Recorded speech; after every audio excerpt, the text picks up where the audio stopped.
ইনকিলাব মঞ্চের মুখপাত্র ও জুলাই আন্দোলনের নেতা শরীফ ওসমান হাদীকে পূর্বের অবস্থা থেকে উন্নতি না হওয়ায় রাজধানীর এভারকেয়ার হসপিটাল থেকে উন্নত চিকিৎসার জন্য সিঙ্গাপুর নেওয়া হচ্ছে।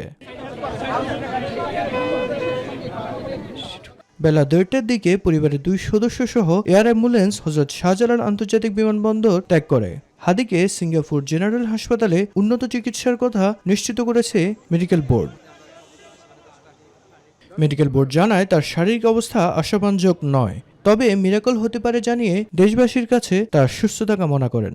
নতুন করে ডিটোরেট করণে বা কোনো ইনফেকশনের সাইন পাওয়া যায় নাই। তার ব্রেনের যে কন্ডিশনটা ছিল আমরা জেনেছি যে আজকে নতুন করে কোনো সিটি স্ক্যান বা কোনো ধরনের পরীক্ষা করা হয় নাই, তবে তার ব্রেনের যে নর্মাল আগের যে কন্ডিশন ছিল, তার পিউপিলটা যেভাবে ছিল আগের মতো, তার GCS3 আছে। তার অবস্থা ক্রিটিক্যাল বাট স্ট্যাটিক, ডিটোরেট করে নাই, খারাপ হয় নাই, ভালোর দিকেও যায় নাই। এয়ারলিফটিং এর 4 ঘন্টা ফ্লাইটের জন্য ওনাকে আমরা যখন দুই পক্ষই সম্মত হয়েছে, ওই সিঙ্গাপুর জেনারেল হাসপাতাল এবং এভারকেয়ার দুই কর্তৃপক্ষ যখন সন্তুষ্ট হয়েছেন উনি 4 ঘন্টা ফ্লাইট করার জন্য উপযোগী, তৎক্ষণাৎ আমরা ওনাকে আসলে শিফট করিয়েছি।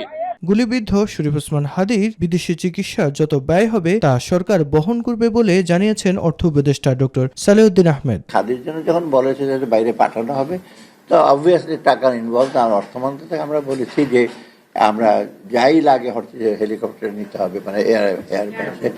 কিন্তু লাকিলি অর্থ মন্ত্রণালয় তাদের নিজস্ব বাজেট থেকে দিচ্ছে, পরে হয়তো অর্থ আমরা হিসেবে করবো। তো এই ব্যাপারে কোনো দ্বিধা ছিল না। যখন ডিসিশন নিয়েছে বোর্ড, যখন বলেছে, তখন immediately government took it up এবং অর্থমন্ত্রীর মতামত চেয়েছে, আমরা বলে দিয়েছি যে কোনো সময় আমরা হিসেবে করবো। জুলাই আন্দোলনের নেতা ও ঢাকা 8 আসনের সম্ভাব্য সংসদ সদস্য প্রার্থী শরীফ ওসমান হাদী গত শুক্রবার পল্টন এলাকায় নির্বাচনী প্রচারণাকালে গুলিবিদ্ধ হয়ে এভারকেয়ার হাসপাতালে আশঙ্কাজনক অবস্থায় চিকিৎসাধীন ছিলেন।